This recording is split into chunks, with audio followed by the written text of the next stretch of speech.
Hello, my name is Albert. I became a quadriplegic March 9th. I got up in the middle of the night to go to the restroom and I got lightheaded and fell. That's the last thing I remember. And then I woke up on the floor and I was laying there for 3 hours because my daughter lives with me, but she sleeps in the back and she couldn't hear me. So finally, when she came, she called paramedics because she couldn't open the door because I fell in the corner of the door in the wall. So when she tried to open the door, it squashed my head. I didn't know where I was at. I'm trying to move, but I could just move my left arm, and I just thought I was stuck. But later on in the hospital, they told me I was paralyzed from the waist down. I was like, damn, it wasn't what I wanted to hear. Yeah, when I was injured, it was during the COVID pandemic. My family couldn't be in there with me. So I was going through scared, being told I was paralyzed. And it just was lonely. And, you didn't have your family there to comfort you. And then when they took me to the to operate on my neck, a nurse came and she put her hand on my arm and said, "I'm from the church." So she said a prayer for me. And like I said, I had no connection with my family. My brother wanted to come and pray for me because he's a pastor. They wouldn't let him in.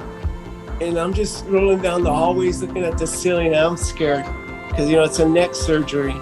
And then that prayer, as soon as she told me that she was from church, I just started crying because she made that connection to my brother's church and to God, basically. I think that was a big part of me recovering. I kept trying. I did not want to accept it, and I kept trying to move my feet, and then you get spasms. I was getting spasms, and my legs would just kick up or move and stuff.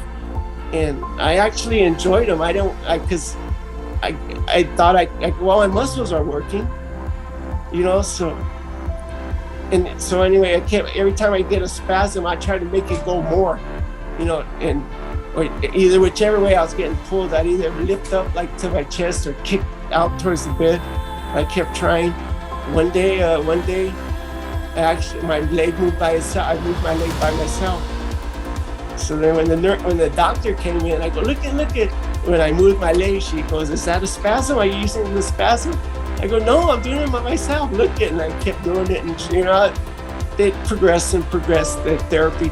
And like I said, finally they hooked me up on that Hoyer, and I took some steps. I sent it out to my family, and everybody was excited. That was the last time. After the next week, I was released from Casa Colima. So anyway, they let me out, and they keep the wheelchair. They didn't send me home with the electric wheelchair. I get a push one, and I'm trying, but I can't hold on to the wheels. I got that chrome thing around the wheel, so my hands would slip, and I go, okay, I got to get some leather gloves, and I'm still gonna try, but I couldn't at the time, and it was a big hassle. So then through Triumph, which I met Andrew, a very good guy. He was texting me and talking to me while I was in Casa Colima because I met him through the Casa Colima Zoom group. Andrew contacts me and tells me, "We got a wheelchair out here for you." Like, wow, wow, what do I got to do? He goes, "There's no chores, you just got to come get it." I got on the phone calling everybody, "I need a ride out there." But fortunately, because I got my son and his friend went and got it. I wanted to go because that day you guys had an event going on. But anyway, I got the wheelchair, the electric wheelchair, and that made a really big difference because one thing, I could get in and out of my bedroom with no problem because these wheelchairs make a good, it could do a 360. So I get in that hallway and I could make a perfect turn into my bedroom, all by myself, and I just, I get outside, and my granddaughter got a little electric vehicle, and me and her have races. Yeah, the chair gives me a lot of freedom. I'm really grateful to Triumph.